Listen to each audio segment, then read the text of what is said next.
Good morning, everyone. Once again, the National Broadcasting Company presents another in its regular series of reports of the news at home and abroad. Our staff correspondents are standing by here and overseas. For our first report, we take you to Cairo and Grant Parr. Hello, New York. This is Grant Parr speaking from Cairo, Egypt. When troops of various services meet on leave in Cairo, one bone of contention is who has the most dangerous job. In other words, what outfit demands the most courage and daring of its members? I couldn't answer that question, but it does seem to me that the boys in the artillery section should at least be nominated. During the last war, artillerymen in France often sat down in the grove of trees well behind the front and proceeded to shell the enemy.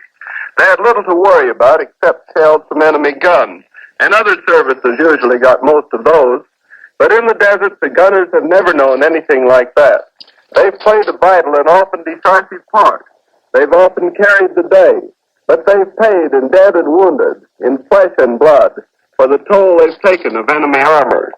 An artilleryman operates his gun, a 25-pounder, we'll say, virtually in the open. He has a small shield, but it only protects him while he is actually behind the gun.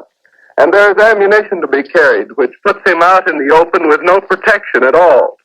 When the guns can be used behind a ridge, it helps, but ridges in the desert have a way of being absent when they're most needed. Quotations from awards just made to members of a Royal Artillery Field Regiment indicate the hazards of a gunner's life. One citation reads in part, "The next day his troop was overrun, but although his sergeant major was killed by his side and he himself was slightly concussed by the same shell, Captain Wick saved two of his guns and withdrew inside the battery perimeter." Another citation says, "When his troop was attacked by Mark III and Mark IV tanks and heavily machine-gunned and shelled, Captain Boyd was wounded twice, but took command of a gun when another man was killed. He continued to fight his guns until two of them were put out of action and all his ammunition was expended." And again, when another officer was knocked out, Lieutenant Dawes ran across to the guns over ground swept by machine gun fire and took charge of all the guns until they were knocked out by enemy shell fire. These stories speak for themselves. Artillery fire knocks out many tanks, but it takes direct hits to do it. Gunners may be killed by shrapnel from shells bursting many feet away, by airstrafing, or by infantry sniping. Yet in battles with tanks, they've usually come out ahead.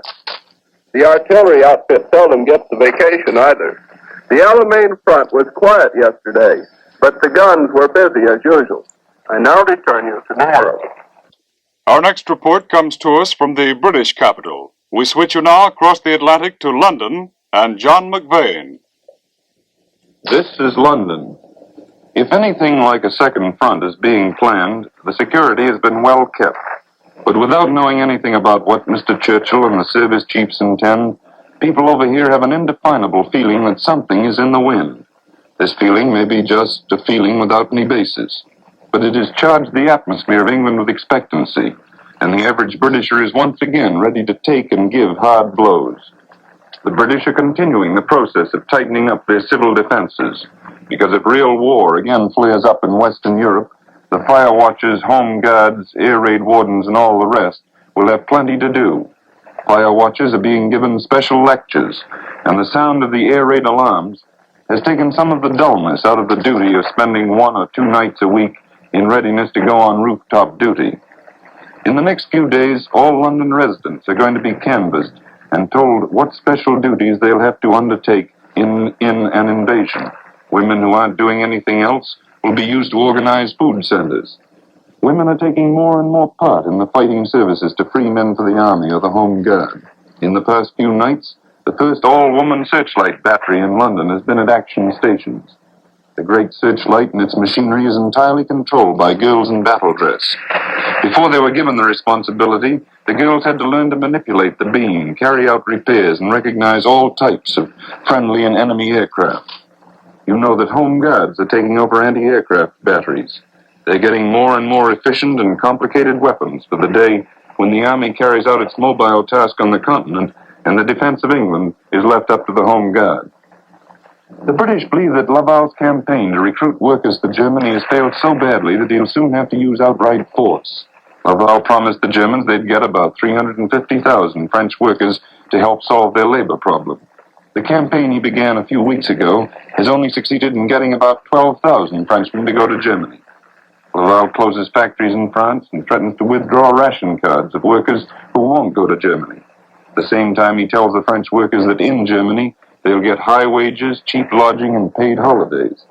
British sources point out that once the French workers get into Germany, the conditions aren't fulfilled, but then there isn't anything the Frenchmen can do about it. Vichy has talked about the repatriation of French prisoners of war, but so far not a single prisoner has been sent back to France under Laval's scheme. For many months there has been a dribble of prisoners coming back to France, but they're the very sick or permanently disabled, and the Germans consider them useless mouths, so they get rid of them.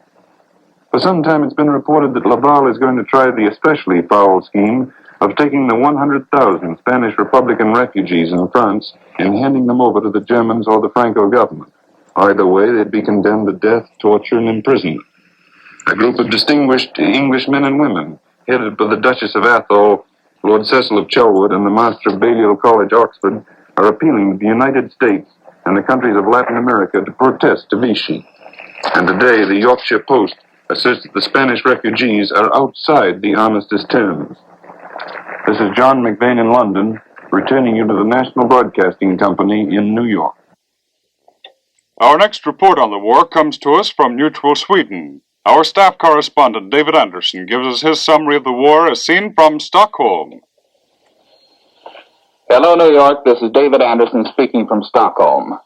The talk about a second land front has now entered upon its third stage.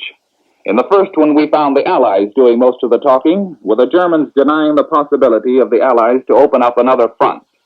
The second stage was begun last week when Dr. Goebbels said that the Allies may be forced to open up a second front, although at the same time Mussolini was saying that a second front could not be opened. The third stage now is marked by the question, what will be the political and military effects of a second front? In other words, it is no longer a question of if, when, and where, but rather what follows. When talking of a second front, our thoughts naturally are concentrated on the most likely battleground. In this case, France, with a very slight possibility of Norway coming into the picture. And so, as is to be expected, the reports from Vichy today are the ones which call our attention to this third stage in the conversation. At present, the wildest rumors are supposed to be circulating in France concerning the second front.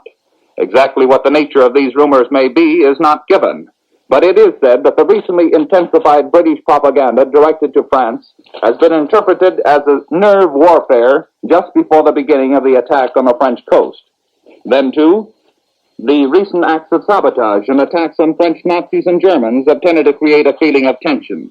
It is recognized that a well-organized communistic and de Gaulle movement exists whose purpose it would be to support an allied front in France. It is no wonder, then, that the men of Vichy and German occupying forces have shown concern. According to Vichy reports, it is generally believed there that the opening stages of a second front would result in the landing of parachute troops inside the country. This, they say, will be necessary because the French coast is too well fortified to make a successful landing possible. As you will recall, the Germans, too, have recently been emphasizing the strength of their defenses on the Western Front. The latest example is given in a report from Berlin today, in which it states that Dutchman disregarded the order not to go near the shore. He stepped on a landmine and was killed. This report is supposed to direct our attention to the fact that the whole coast is thoroughly mined. Well, anyway, if the Allies should land troops inside the country, the men of Vichy fear that the French people would aid the Allies. At that time, it is said that Vichy will open an appeal for common order, threatening the civilians with severe reprisals if they participate in the fighting. Part of the discussion of what Vichy would do in such a case is undoubtedly being gone into between Laval and the German authorities now in Paris. As far as the occupied zone is concerned, Vichy does not expect any immediate military action here in connection with a second front. They consider this region to be too far from the British bases. But if the Allies should succeed in getting that far, they say that it will be defended in the same manner as Syria and Madagascar. In this connection, it is reported that Admiral Darlan is now on a tour of inspection of the defenses in the free zone. To mention briefly the tone in Norway, the other possible region for a second front, the Quisling press is reiterating Quisling's own words in a speech he made recently. He said then that a civil war would break out in Norway in case a second front was opened in that country. In that, I think we are all agreed. So there's the picture, one stage advanced in all of this talk about a second front. This is David Anderson returning you now to New York. Richard Harkness of the Washington Bureau of the Philadelphia Inquirer is ready to give you our final report on the news of the world. We take you now to Washington. We've just heard reports from battlefronts all over the world. To military observers in Washington, developments on these far-flung fronts make August one of the most important months of the whole war. It is their considered opinion that August may even decide the war, or at least decide whether it will be relatively short or long and hard. Before August is past, we should know whether the Russians can keep Hitler out of the Caucasus. We should know whether the German drive has been stopped, or whether Timoshenko's army has been able to turn the striking power of the Nazis' thrust. If the Germans can be stopped by September 1st, and belief here is that they will be, the United Nations will have taken a long step forward to victory. Then, too, Japan probably will decide before the end of August whether or not to attack the Russian rear in Siberia. The United Korean Committee of America reported today that Japan will turn on Russia before autumn. The Japs have heavy troop concentrations in Manchuria. One of Japan's most able military men, General Yamashita, commands the troops now holding a dagger at Russia's back. There's ample reason to believe the information supplied by the Korean Committee. Months before Pearl Harbor, this group informed the American government how and when the Japs would attack Hawaii. Military observers here also believe that August will bring a decision in North Africa. The British and Germans are locked in a stalemate now, with both sides bringing up supplies and jockeying for position. But a decisive battle is expected before the month is gone. If the Allies can win on these three fronts this month, if they succeed only in holding the enemy, we will be well on our way to final victory. And looking forward to that day of victory, Wendell Willkie has offered the country a set of principles to fight for, a creed for victory he says should guide us. Willkie proposes, 1, that America must fight this war in union with other countries until the last vestige of totalitarianism and aggression is destroyed. 2, that no matter how painful or how long and arduous the road to complete victory may be, we must tread it with no thought of appeasement and no hope of peace until we reach its end. And 3rd, that when this war is over, we must set up institutions and methods of international, political, and economic cooperation and adjustment among all the nations of the earth. While there is reason to view the war today with restrained optimism, we must face the fact that we're losing the Battle of the Atlantic to Hitler's submarines. For the Navy officially announces the sinking of 4 more Allied vessels. Our loss of ships since Pearl Harbor now jumps to 412. Reports of these latest sinkings reveal that Hitler has unleashed a new war of terror on the high seas. For the crews of 2 of the 4 vessels were wantonly and cruelly machine-gunned by Nazi U-boats. 7 men were killed, and 7 more wounded and sent to sea in open lifeboats. Here may be the answer to Hitler's undersea warfare. Simon Lake, the 75-year-old inventor of the modern submarine, has urged the Navy to let him build a fleet of giant underwater cargo boats to cut down sinkings. Lake proposes to build submarines 395 feet long, submarines so big that they would carry 7,500 tons of freight or 2,500 fighting men anywhere in the world. Secretary of Navy Frank Knox says that such a mammoth submarine is entirely feasible. He admits it would be comparatively safe, but the Navy isn't doing anything about it. Lake took his plans to the Navy and was told to go to the Maritime Commission. The inventor went to the Maritime Commission and he was sent back to the Navy.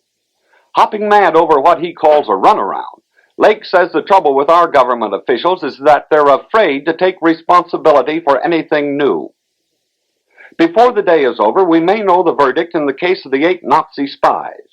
The Military Commission received its decision yesterday and sent it to the White House for presidential review.